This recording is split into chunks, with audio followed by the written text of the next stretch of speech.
Hello everyone, I am Tacit, and now that Essencia has been in the game for about a week, we had plenty of time to test it. I figured we'd go over a couple teams for the troop. Of course, it was available in the event key drop table last week if you ended up picking up one. If you have not, it will not be available for a couple weeks in the drop table. The next best time to get it will be 2 mythics from now. Not June's mythic, but early July.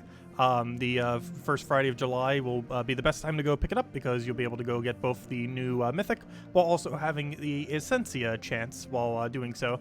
But anyways, this video we're mostly just going to be going over a bunch of teams that we've kind of been using throughout the week on various streams and such, and mostly just some of the ones that seem like it could potentially work. As far as Essencia itself, obviously its biggest gimmick is that it is one of the 50% mana start troops, which generally are all pretty good. Biggest downside that it has is its ability is pretty awful. Not only is its effect normally going to do almost nothing or literally nothing, but even when it does something, it's not doing much. It can end up summoning 1 to 3 Dragon Spirits, which is a pretty average troop. And if there was already a Dragon Spirit on the team, it ends up exploding 10 gems. So at most, you'll be able to get a 10 explosion from it pretty much, as the summon is very rarely going to get much value, if any value at all. So you're pretty much just using it entirely for its 50% mana start, and ever so occasionally its Yellow Storm will come into play. However, if you really want to do that, you'd most likely just be using Quillen on your team and not really bother with this thing, or using a hero class that has such like Stormcaller, of course, which has perpetual Yellow Storm forever. It doesn't need to worry about the storm going out unless you get stunned. But anyways, let's get into a bunch of teams. Quite a few of them actually surprisingly decent. First one, and probably the biggest one as far as its use. Of course, one other thing, Mace of Claws, pretty good weapon to have with the Essencia, since it does end up getting the Dragon synergy. But I ended up mentioning this when the troop came out. But Huanglong, really great synergy with this half mana start. It was basically the main thing that it needed to not be horrible, and yeah, now it's not horrible, so that's pretty nice. So we're actually going to leave those yellow there. I was hoping we'd get Surge. Unfortunately, it's going to get a little bit of value on us. Slightly unfortunate effect right over there, but we'll go move this over, get things rolling. We got the luckiest Bless I think I've ever seen. Did we just randomly get Bless off of Divinia on the exact troop we needed it to land on? I am pretty sure that is exactly what happened, because if that did not happen, we would have not gotten an extra turn there. That is pretty insane luck right there. Well, we'll move that over. And basically, this Mythic has a 50% chance to get an extra turn, while also doing a billion other things, hitting all enemies, gaining attack, gaining barrier, gaining bless or enchant. It does a lot of stuff, and basically it's unkillable between just casting Divinia's HP and just casting this. We essentially have infinite tank ability on this thing. Not literally infinite, but it gets pretty tanky pretty quick. And we just basically keep poking, and it just kind of holds the line. And then we just slowly win. Obviously not the quickest thing out there, but pretty strong for a dragon team. Definitely one of the stronger dragon teams that has ever existed, so nice little touch there. And of course, we're not really using the Essencia for anything other than its half mana start. And generally speaking, that is pretty much all Essencia will be doing, is giving better dragons their half mana start. So, back in the day, I did use Dragon Guard for the Zuul'Goth team. This is still viable to do, and basically a variant of it that you could potentially use if you want something safer for PvP. Biggest issue with doing this instead of something like Slayer is it's a bit slower. However, its survivability is way higher, given that you have the 40% reduction, as well as starting with barrier on the Dragon Guard. In this particular team instance, we also have the capability of tanking even further, because we can end up doing the armor gain that we end up getting from the Dragatar. Unfortunately here, this troop's going to be very annoying. We're not frozen on that color, so I guess we'll grab that for now. We kind of want a little bit of yellow. Biggest concern here is Hero's going to die, and we do not have the damage to kill him at the moment. So that's not good. That's a lot of yellow. Wow. Unfortunately, we were frozen on it, so it doesn't really help too much. We do have our other troop, however, it doesn't do its explosion, so it's really just going to get resummoned pretty much. We'll go for that. It does end up getting our kill we need. We can now go for our Zuul'Goth, and this does still have triple damage burning, so we do still get the ridiculously high burning damage, and then it all dies. For something like Explore 12, it will take 2 hits instead of 1. However, if you get the Dragatar on it, that can end up pushing it over the line to have enough damage that you wouldn't end up needing it. So you can still end up running it for Explore 12 as well. If you want something a little bit safer, though, I'd probably stick with the Slayer variant and use that more so if you want to do a PvP variant of the Zuul'Goth now. Anyways, not like it wasn't already possible before. Anyways, as far as a cheaper team, for anyone that doesn't have any mythics, as pretty much all three of these teams will be showing with like 1 or 2 mythics in them. This is the one that does not. You can just use it with a Mang and a Dragatar. One other mythic, or one other low rarity dragon that's pretty good is Dragonian Monk. However, he already has a natural mana start, so it doesn't really gain any benefit from being used with Essencia. Also, this particular team does end up using it for its explosion. It does use the Dragon Spirit, something you normally wouldn't really put onto your team, and you'd mostly just let it get summoned. However, it does have a 75% chance to enchant all your allies, which if that does land is not horrible for the mana cost. The problem is the 25% of the time that it doesn't is going to be very unfortunate if you were expecting it to happen and then it doesn't. It is obviously pretty bad. Its damage output's also relatively low and not really something we're going to be utilizing much. We're mostly just trying to aim for skulls at this point and basically just kill it out entirely off of skulls. Also, of course, we got lycanthropy gems now as of this week.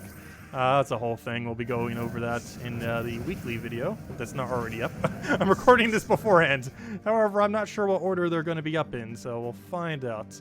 Let's see. We'll throw that down. We'll grab ourselves a... What do we need here? More skulls is what we need. Fortunately, we don't have any skull creation. We're not going to lose with this team. It's definitely not going to get the quickest of wins. But it's pretty sturdy. And a pretty nice dragon team if you end up needing one early in the game. Obviously, this is the cheaper builds. Let's see. And we also have resummon if we really end up needing it. So I don't think we will end up needing it. If only we could get skulls. It just really does not want to give us skulls right now. There we go. An extra turn skull to end it with. Not like it really matters since he's already dead. And lastly, our final team here.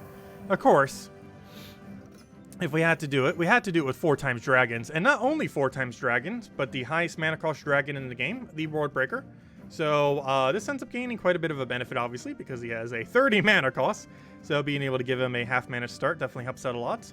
Mace of Claw is pretty interesting in this particular instance because of how we can end up feeding mana to the team. Since once we get rolling, we're going to have a lot of mana. Big issue right here, though, we did just get frozen. That's going to be rather unfortunate. Hopefully we have a way around that. We'll find out if we got lucky. But I'll move that over. One nice thing that we do have, it's very rarely used, but Element Grim does have a slow reduction over time. So we can end up doing that to keep reducing down their... Oh, we're frozen on both, aren't we? Ooh, that's not good. You got the drain as well. But we can start lowering them down slowly over time so they don't hit us as badly with skulls. However, with Wild Queen there, it does look like that's still going to be a bit of an issue. We can't use that for its explosion at the moment, so we're just going to have to move this over. Hope he doesn't do anything too crazy here. That keeps mana draining us exactly enough to be super ridiculously annoying. Luckily, we get so much value from that Cascade due to that Skull Storm that she created that I think we're going to be fine. However, didn't really get to show off the team too much. I need to go do this one again since it really doesn't want to give us anything. Since, yeah, it's just going to kill us with Death Mark now. Honestly, her Skull Storm basically was the MVP for us. Hey, if nothing else, we could show the resummon. We have yet to do the resummon, and that's probably the only time we're actually going to be able to get it down, because very rarely do you actually use its resummon mechanic, though it does have it if you truly need a backup plan. It'll just keep summoning the spirit over and over again, and of course, once the spirit is down, you will end up getting the explosion as well. However, do keep in mind you do not get the explosion when you initially summon it. So if there are 0 on your team and you summon one, it doesn't count for that initial cast, but it will for the subsequent cast. So let's go fight this other real team. I'll take the middle one since the other one is not really a real team at all. I'll fight this one. He has a little bit of a loop, but hopefully we can get ours rolling first. So let's see. Luckily, it doesn't seem like he has freeze or anything super annoying, so we can get rolling without having to worry about Essence of Evil or anything ultra annoying like that. But basically, we just get the Ward Breaker down, we keep getting Element Grim down, we keep getting everything down, they just die. That's pretty much the game plan, is everything just dies and we perpetually keep full mana, and yeah, that's pretty much it. That's what it's supposed to do. And of course, a lot of full AoE. A lot of dragons have the capability of hitting all enemies simultaneously. It's one of the things that's been holding them back for quite a while as well, because Submerge does hard counter them in that regard. But you can end up doing that with Dispel. One nice thing that you can do with Dragon Guard Hero class is it does have Dispel attached to it. So, of course, we don't normally use it. We use it for the extra mana.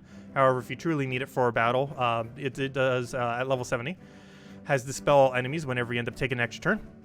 So you can use this to counter out Submerge if you're finding it to be a really big issue, but normally this is very situational, as a lot of teams won't really run it. If they are, it's probably on Frost Mage or something, like we had that one issue on that one battle, where we could have switched if we really wanted to, as well as use Cleanse Metals. But overall, you can just end up going for the mana. But do keep in mind, you do have access to the Dispel if you do end up needing a way for dragons to countering out one of their biggest weaknesses. So overall, dragon team's definitely usable again. Are they really extremely meta now? Not really, but they're definitely usable. It brought them from being pretty much never used to, there's a couple solid teams now. So definitely something worth exploring, and curious to see what Essencia will be able to do in the future. Definitely made dragons quite a bit stronger. Pretty much any time we ever get a 50% mana start ends up helping out a lot. But this one did it quite substantially, especially given how bad his ability is. Like some of them get really good abilities like Forest Guardian and Divinia and stuff like, Divinish Bala and stuff like that. Some of them get really bad ones like Essencia. However, it still panned out to be pretty good just because of how badly dragons needed 50% mana start. But anyways, guys, all the teams will be in the description below if you want to use them. If you have any other questions, feel free to leave in the comment section below as well, and I'll catch all you guys later. Thank you all so much for watching.